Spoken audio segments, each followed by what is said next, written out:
오늘 우리에게 주시는 하나님 말씀은 마가복음 4장 10절에서부터 12절까지의 말씀입니다. 신약성경 58면에 있습니다.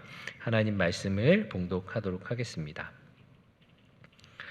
예수께서 홀로 계실 때에 함께한 사람들이 12제자와 더불어 그 비유들에 대하여 물으니 이르시되 하나님 나라의 비밀을 너희에게는 주었으나 외인에게는 모든 것을 비유로 하나니 이는 그들로 보기는 보아도 알지 못하며 듣기는 들어도 깨닫지 못하게 하여 돌이켜 죄사함을 얻지 못하게 하려 함이라 하시고.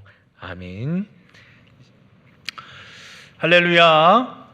이 오부 자리에도 오부 예배까지 나오신 여러분 모두에게 하나님의 은혜가 충만히 임하실 줄로 믿습니다.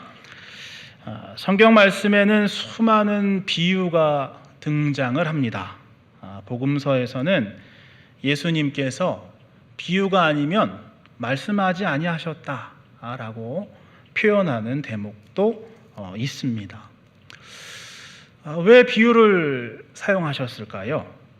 비유를 사용하는 1차적인 목적은요, 설명을 잘하기 위해서입니다. 적절한 비유를 사용하면 사람의 이해를 증폭시키고 그래서 설득을 잘 할 수 있게 되는 것입니다. 저는 이제 설교를 하는 사람이니까 스피치에 관련된 책들을 이렇게 살펴본 적이 있는데요. 스피치에 관련된 책들을 살펴보면 비유를 잘 사용해야 된다, 이런 이야기를 보게 됩니다. 물론 여러 가지 방법들이 있지만 그 중에 비유라는 방법도 잘 활용해라, 이런 얘기를 들었습니다. 그래서 연습을 좀 해보려고 합니다. 설교를 잘 하려고요. 연습을 좀 해보려고 하는데 여러분들이 좀 잘 들어주셔야 되겠습니다. 제가 비유를 잘 사용하는지 들어주시기를 바랍니다. 오부 예배를 드리는 예배자들이 얼마나 예배를 잘 드리시는지, 아멘으로 화답하는 소리는 마치 천사들의 나팔 소리와 같습니다. 네. 오늘 아주 기대가 됩니다. 사실은 아무런 소리가 들리지 않으면 역시 천상의 나팔 소리가 아직 들어본 적이 없기 때문에 라고 대답하려고 했는데 다 잘 알아들으시고 비율의 말씀을 잘 이해하신 줄로 믿습니다. 나단 선지자가 다윗 왕을 찾아와서 이야기하는 대목이 성경에 등장을 하죠. 어떤 얘기를 했냐면 부자하고 가난한 자가 한 동네에 살았다는 것입니다. 부자는 가진 것이 많으니까 소하고 양도 많았대요. 근데 가난한 사람은 딱 한 마리 암양이 있었다라고 이야기를 합니다. 한 마리 딱 있었으니까 너무 귀한 거예요. 그래서 그 암양 한 마리를 잘해줬습니다. 내가 먹는 거 먹이고, 내가 입는 건 아니겠죠. 내가 자는 데서 재우고, 마치 내 딸처럼 키운 암양이었다, 이렇게 성경에 기록이 되어 있습니다. 근데 어느 날 그 동네에 나그네가 한 사람 와가지고, 이스라엘 사람 나그네를 꼭 대접해야 됐거든요.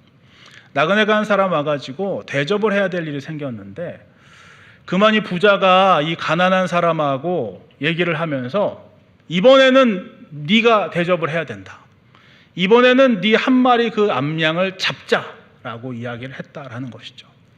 그래서 이 딸같이 키운 어린 암양 한 마리를 그만 나그네를 공개하는 식탁의 음식으로 제공을 하게 만들었다라는 것입니다. 부자니까 힘도 셌고, 부자니까 그럴 만한 힘이 있었기 때문에 가난한 이 어린 암양 한 마리 가지고 있었던 사람은 어쩔 수 없이 그것마저도 내어줄 수밖에 없었다라는 얘기를 다윗 왕에게 하니까 다윗 왕이 막 분개하기 시작합니다. 어떻게 그럴 수가 있냐, 쳐 죽여야 된다, 4배나 갚게 해야 된다, 막 화를 냅니다. 그때 나단 선지자가 딱 한마디 했습니다. 그 부자가 바로 당신입니다. 다윗 왕은 아무 말도 할 수가 없었다라는 것이죠. 이게 비유가 가진 힘입니다. 비유가 가진 능력이라고 책에서 설명을 하고 있습니다. 다윗 왕을 이 파렴치한 부자에 비유했던 이유는 우리아의 아내 밧세바를 빼앗기 위해서 우리아를 사지에 몰아넣었던 파렴치한 다윗을 이 파렴치한 부자에 비유했던 것이죠. 그러니까 단순히 설득하고 이해하는 정도를 넘어서서 비유를 잘 사용하면 그를 완전히 무릎 꿇게 만들 수 있는 그런 힘이 비유에서 나온다라는 것입니다. 그래서 성경에 비유가 많이 등장을 하게 되는 것이죠. 근데 예수님의 비유는 조금 더 특별한 비유였습니다. 앞서 말씀드렸다시피 비유란 것은 설명을 잘 해내기 위하여 사용하는 방법 중에 하나인데, 예수님의 비유는 오히려 무슨 말인지 알 수 없게 만드는 비유를 사용을 하셨습니다. 꼭 수수께끼를 만드는 것처럼 말이죠. 이것은 한 차원 더 높은 수준의 비유를 사용하시는 예수님의 특별한 화법이 되었습니다. 마가복음 7장에 여기에 대한 아주 좋은 예가 나오는데요. 이런 말씀이 있습니다. 무엇이든지 밖에서 사람에게로 들어가는 것은 능히 사람을 더럽게 하지 못하되 사람 안에서 나오는 것이 사람을 더럽게 하느니라 라는 말씀이 있죠. 수수께끼 같은 말씀입니다. 코로나 시대를 겪으면서 밖으로 들어가는 것이, 밖으로 우리 몸에 들어오는 어떤 바이러스, 세균, 여러 가지 것들이 우리를 더럽게 할까 봐 우리 많은 노력하지 않았습니까? 마스크를 끼고, 어떤 사람들은 마스크가 아니라 헬멧 같은 걸 끼면서까지 밖에서 들어오는 것을 막으려고, 우리를 더럽히지 못하게 하려고 애를 썼는데, 예수님은 그게 아니라는 것입니다. 밖에서 들어오는 것이 우리를 더럽게 하는 것이 아니라 우리 안에서 나오는 것이 우리를 더럽게 한다라고 말씀하십니다. 이게 무슨 말입니까?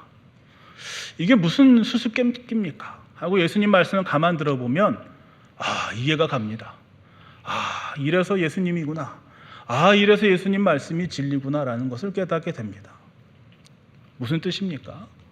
안에서 나오는 우리의 나쁜 행동, 우리의 나쁜 말로 표현되는 그 모든 것들이 우리의 나쁜 마음으로부터 나올 때, 그 나쁜 마음은 그야말로 우리의 영혼을 병들게 하고 우리의 영혼을 더럽히게 만드는 것이기 때문에 우리를 진짜로 더럽게 만드는 것이라는 것이죠.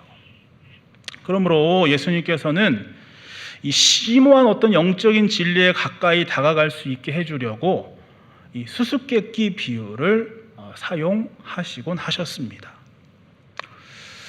오늘 말씀의 앞뒤에 기록되어 있는 비유의 말씀도 수수께끼 비유입니다. 오늘 말씀은 씨 뿌리는 자의 비유라고 되어 있는데요. 이것은 마찬가지로 예수님께서 우리들에게 심오한 어떤 영적인 진리를 알려주시려고 주시는 말씀인 것이죠. 이른바 11절에 기록된 바와 같이 이 비유는 하나님 나라의 비밀입니다. 오늘 저와 여러분은 하나님 나라의 비밀이 무엇인가에 대해서 오늘 말씀을 통해서 배우려고, 나누려고 하는 것이죠. 씨를 뿌리는 자는 말씀을 뿌리는 것이라, 이렇게 말씀하셨습니다.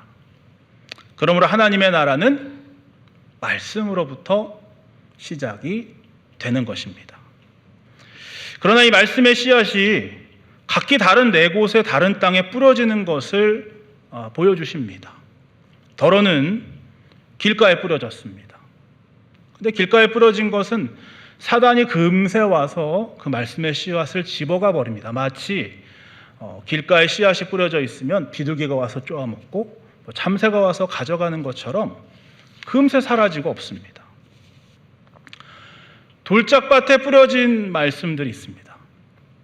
잠깐은 말씀을 듣고 기뻐한다 라고 합니다. 근데 말씀으로 인해서 어떤 환란이 벌어지면, 어떤 박해가 일어나면 잠깐은 견디는 것 같지만 금세 사그라든다 이렇게 표현합니다. 이것은 마치 돌짝밭에 있으니까 자라려고는 했지만 뿌리를 내리려고는 했지만 결국에는 딱딱한 땅바닥에 돌밭에 뿌리를 내리지 못하는 것처럼, 그래서 햇빛에 말라져 버리는 그 씨앗처럼 돼버린다라는 것을 이야기하는 것이죠. 가시떨기에 뿌려진 것은요, 뿌리도 내리고 자라기도 했습니다. 그런데 가시덤불이 더 크니까, 그리고 뾰족뾰족하니까 더 자라지 못합니다. 그래서 결실에 이르지 못하는 사람을 비유하고 하셨습니다. 특별히 가시덤불은요, 세상 염려와 재물의 유혹과 기타 욕심으로 비유를 하셨습니다. 그러니까 이 예수님의 설명을 이렇게 듣고 있으면 우리 삶 속에서 우리가 말씀을 듣고 반응했던 경험들이 떠올려지게 되는 것이죠.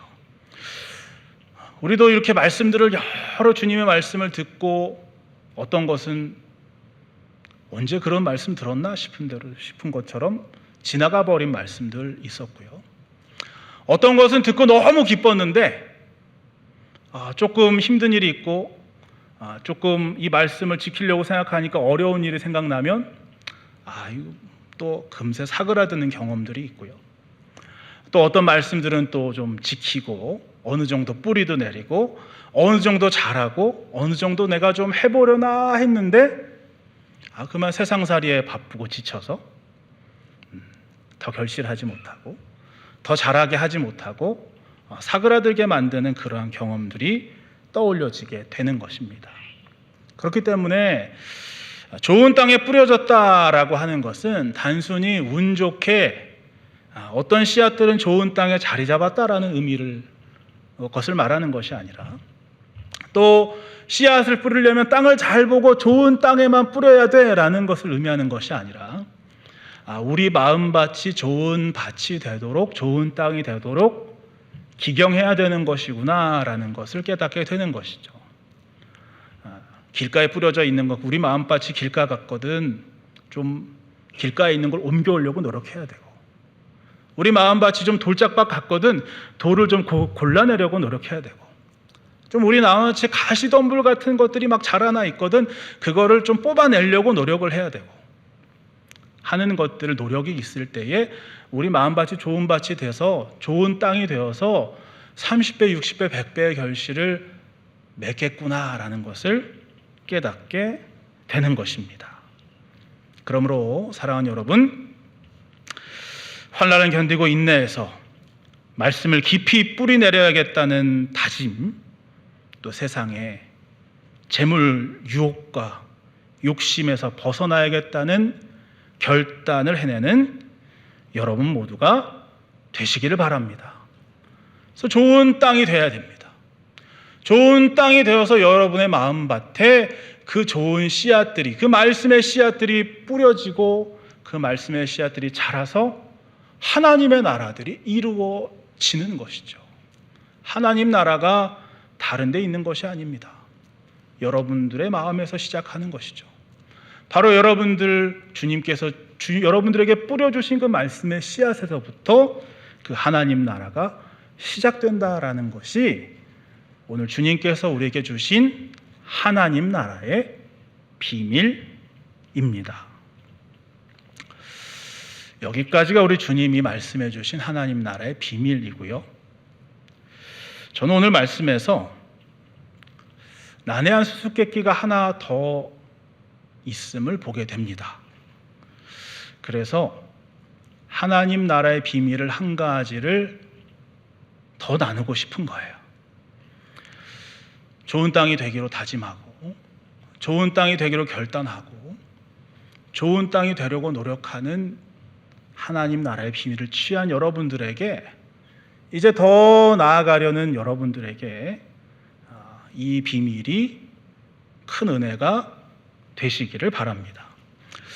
이것은 11절과 12절이 만들어낸 수수께끼로부터 시작이 됩니다. 여기 말씀 보면 이렇게 기록이 되어 있어요. 하나님 나라의 비밀을 너희에게는 주었으나 외인에게는 모든 것을 비유로 하나니 이는 그들로 보기는 보아도 알지 못하며 듣기는 들어도 깨닫지 못하게 하여 돌이켜 죄사함을 얻지 못하게 하려 함이라. 그러니까 말씀을 있는 그대로 이해를 하면요, 예수님께서 하나님의 나라의 비밀을 우리에게 주셨는데 어떤 사람들에게는 그걸 주기 싫어하셨어요. 그래서 이걸 비유로 하신 거예요. 알아듣지 못할 비유로 하셨어요. 알아듣지 못할 비유로 하셔서 아무리 그 사람들이 봐도 보이지가 않아요. 아무리 들어도 들리지가 않아요. 그래서 그 사람이 결국 구원을 못 받게 됩니다. 그런 비밀을 비유로 말씀하셨다라고 11절과 12절의 말씀에 그렇게 기록이 되어 있는 것입니다. 이 말씀 그대로 읽으면 그렇게 이해할 수밖에 없습니다. 여기 나와 있는 분들 다 구원 받으셨으니까, 나는 구원 받았으니까 사실 아무런 문제가 되지 않는 말씀일 수도 있습니다. 난 구원 받았으니까, 나는 비밀을 알았으니까, 난 이미 오늘 말씀의 좋은 땅의 비밀도 알았고 하나님 나라도 얻었고 하나님의 백성도 됐고 세례도 받았고 집사도 됐고 권사도 됐고 목사도 됐고 다 됐는데 사실 별 문제가 없는 말씀일 수 있습니다. 그런데 조금 더 생각을 해보면요, 이건 수수께끼죠. 난제입니다. 이해할 수 없는 말입니다. 여러분, 예수님은 죄인들을 위해서 오셨습니다. 무한한 사랑을 가지고 오셨습니다. 우리 죄인들을 용서하기 위해 오셨습니다. 그래서 심지어 십자가에 달려 돌아가시기까지 했노라라고 우리는 믿고 듣고 배웠습니다. 그런데 예수님께서 하신 말씀 가운데 내가 하나님 나라 비밀 줄 건데 지금부터 누구는 절대로 알아들을 수 없는 비유를 사용해서 줄 거야. 걔는 죽었다 깨나도 못 알아먹을 거야 라고 하신 말씀이 오늘 이 말씀 가운데 있다라고 하는 것은 우리가 예수님의 무한하신 사랑을 깨닫고 알고 믿고 있는 사람으로서는 예수님이 그렇게까지 하시는 이유가 도대체 뭘까 하는 생각이 들게 되는 것이죠. 물론 우리는 이 말씀을 있는 그대로 받아들일 필요도 있습니다. 왜냐하면 그것은 어떤 완악한 사람들에게는 강력한 경고가 될 것이기 때문이죠. 세례 요한은 당시에 자신에게 나아오던 바리새인과 사두개인들을 향해서 이렇게 얘기했습니다. 독사의 자식들아, 누가 너희를 가르쳐 임박한 진노를 피하라 하더냐. 우리 주님도 또한 비슷한 사람들에게 이렇게 얘기했습니다. 뱀들아, 이 독사의 새끼들아, 너희가 어떻게 지옥의 판결을 피하겠느냐 라고 말입니다. 그러면서 우리도 버림받을 수 있다라고 하는 생각을 이러한 말씀들로부터 경고로 받을 수 있어야 됩니다. 하나님께서 인간을 버리지 않으신 적 없습니다. 버리신 적이 분명히 있습니다. 하나님께서 분명 사랑이시지만 소돔과 고모라는 심판하셨습니다. 그리고 최후의 심판을 성경은 예고하고 있습니다. 그러니까 그런 걸 생각했을 때 하나님께서 주신 이런 정당한 경고를 완악한 사람들을 위해서라도 있어야 되겠다라는 생각을 할 수는 있어야 하는 것입니다. 그런 의미에서는 이 말씀이 그냥 있는 그대로 그 의미를 받아들이는 것도 어느 정도는 당연히 필요한 것입니다. 그러나 그럼에도 우리는 여전히 예수님의 무한한 사랑에 대한 기대를 저버릴 수가 없게 되는 것이죠. 그러므로 어렵습니다. 수수께끼가 됩니다. 도대체 왜 이런 말씀하셨을까? 도대체 왜 이렇게 말씀하셨을까? 하는 생각이 듭니다.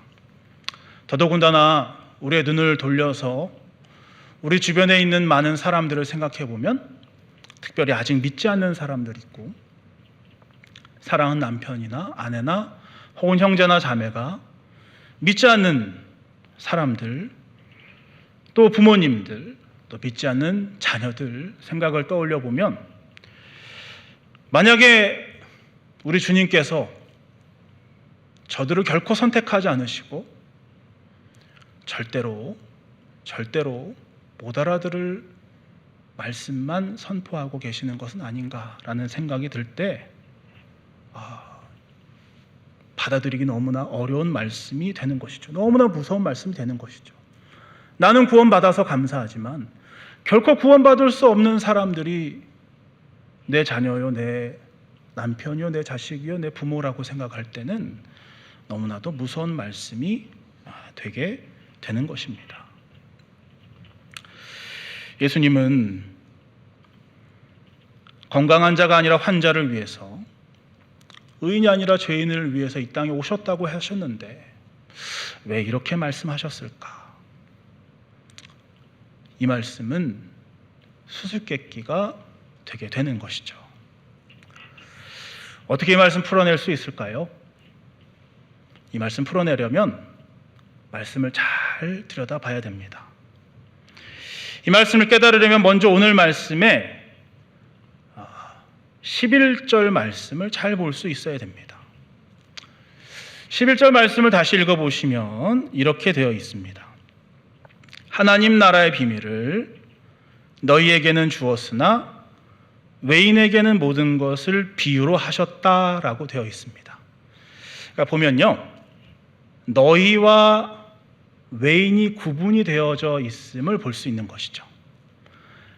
하나님 나라의 비밀을 받은 너희라고 하는 그룹이 한 그룹이 생기고요, 하나님 나라의 비밀을 받지 못한 외인이라고 하는 그룹이 한 가지가 생깁니다. 처음부터 이렇게 나눠두셨는가 생각을 해보면 이 말씀을 처음 하셨을 때, 선포하셨을 때로 돌아가 볼 수 있어야 되죠. 그러니까 마가복음 4장 1절로 돌아가 보면 이렇게 기록되어 있는 걸 찾을 수가 있습니다. 거기 보면 이렇게 되어 있는데, 예수께서 다시 바닷가에서 가르치시니 큰 무리가 모여들거늘 예수께서 바다에 떠있는 배에 올라 앉으시고 온 무리는 바닷가의 육지에 있더라 라고 되어 있습니다. 그러니까 여기에는 원래 처음 주님이 말씀하셨을 때에는, 원래 처음 이 비유를 말씀하셨을 때에는 큰 무리였고 온 무리였습니다. 그러니까 이 무리는 구분되어 있지 않은 무리를 의미해요.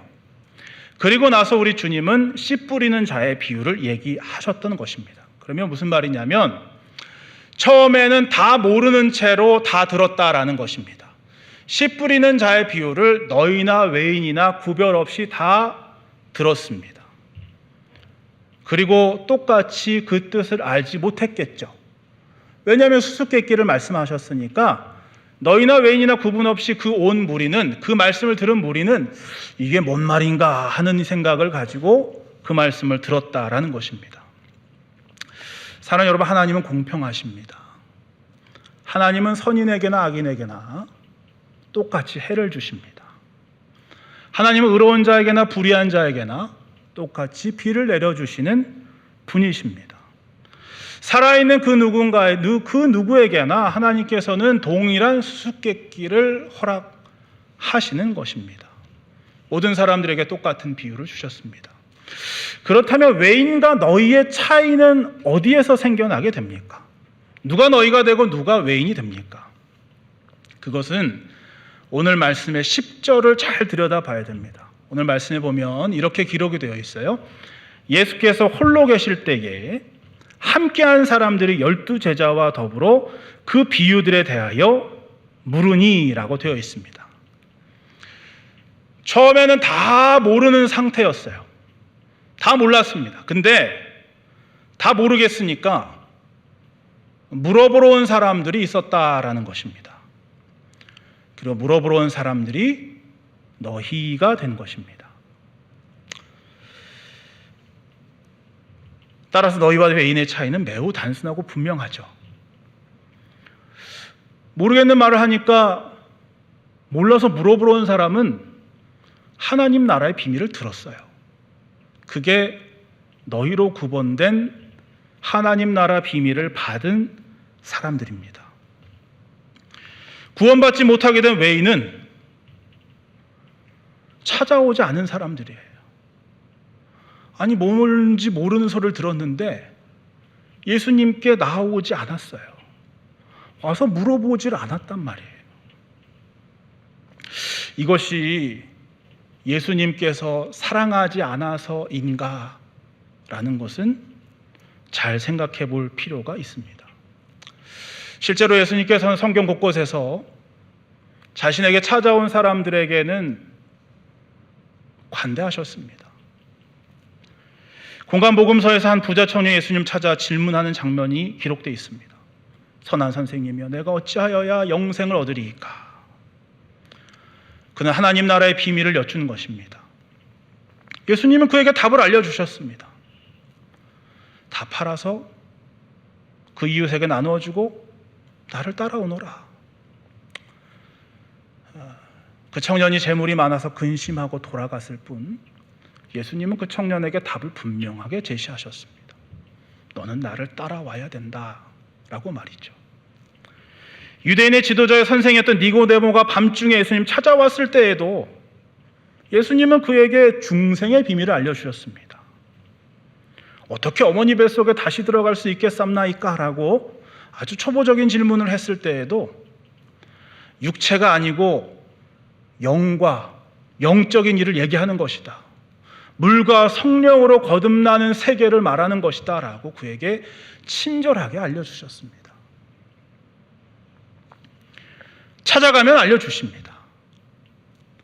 예수님께 찾아 나오면 알 수 있는 거예요. 예수님께 나오면 알려주시는 것입니다. 그러므로 예수님께서는 미워해가지고 구원받지 못할 사람들 정해놓고, 저주받을 사람들 정해놓고, 지옥에 가 떨어질 사람들 정해놓고, 이 인간들은 절대로 못 알아들을 인간이라고 만들어 놓은 게 아니라, 여러분 명확하잖아요. 궁금하면 부르러 오는 사람들이 있는가 하면, 궁금한데도 물어보지 않는 사람들이 있더라라는 것입니다. 왜 예수님께 물으러 와야 됩니까? 하나님 나라의 일은 세상 사람으로서는 온전히 알 수가 없어요.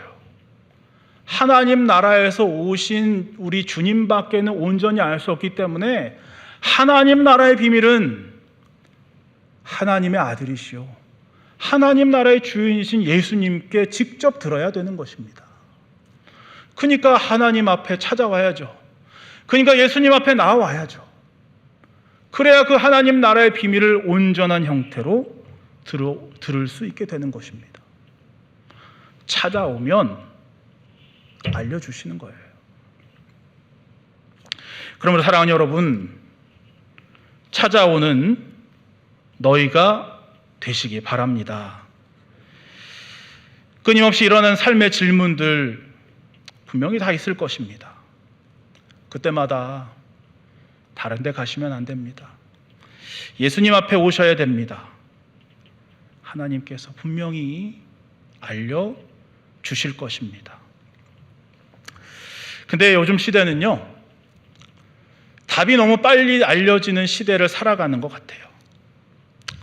옛날에는 궁금하면 책도 찾아보고, 공부만 한 선생님도 찾아가고, 신앙이든 특별히 목사님도 찾아가고 하지 않았습니까?